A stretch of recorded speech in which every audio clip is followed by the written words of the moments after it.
Alors un hackathon, pour un étudiant, c'est toujours un travail très intéressant. C'est un travail de groupe, mené dans un délai très contraint, ici 48 heures top chrono, et dans des groupes qu'ils ne connaissent pas. Et là, en l'occurrence, on va brasser des étudiants qui maîtrisent bien la donnée, des étudiants qui maîtrisent bien la finance, qui maîtrisent bien la supply chain. Et ils ont des thématiques qu'ils doivent sélectionner à la criée, c'est-à-dire autour d'une corbeille virtuelle, eh bien sélectionner ces thématiques. Le premier qui aura répondu sera le premier servi, et ainsi de suite. Ils essayent d'imaginer des entreprises innovantes, à la fois qui regroupent la notion de technologie appliquée à la finance et de finance durable, et des entreprises qui pourraient effectivement prendre réalité dans le futur. Et donc c'est l'opportunité pour des étudiants de terminer leur cursus et surtout de faire appel à toutes les connaissances diverses et variées qu'ils ont pu avoir au cours de cette année.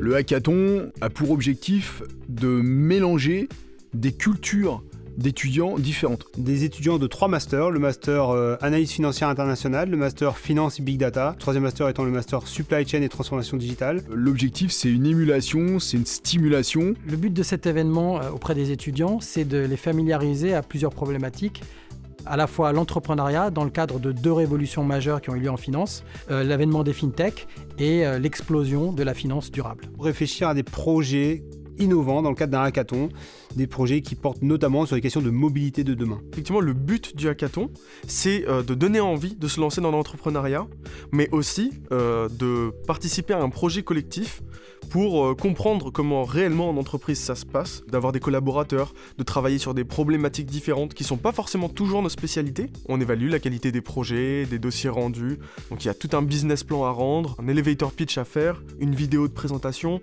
et le but c'est que tout le monde collabore et participe.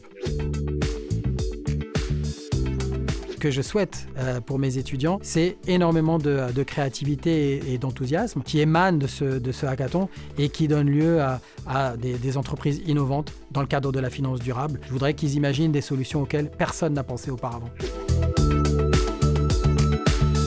Ces 2 derniers jours étaient très enrichissants pour moi-même et je pense pour mes camarades. Déjà pour la gestion d'équipe. On a eu l'occasion de se rapprocher en plus de nos collègues du Master Big Data et donc d'échanger sur leurs spécialités et nos spécialités. Donc c'est quelque chose qui nous a renforcés, qui a renforcé nos compétences. C'est-à-dire qu'on a pu travailler donc, avec des personnes que l'on ne connaissait pas, mais sur un sujet commun finalement, c'est-à-dire en l'occurrence nous, l'investissement responsable. Donc ça a été l'occasion de développer un projet, une start-up, et puis de s'entraîner sur tous les aspects de pitch et puis de prévision. On a fait un beau travail tous ensemble, il me semble, le fait d'être mélangés dans les promotions, la cohésion, c'était super sympa. On a été également accompagné par 3 professeurs de renom.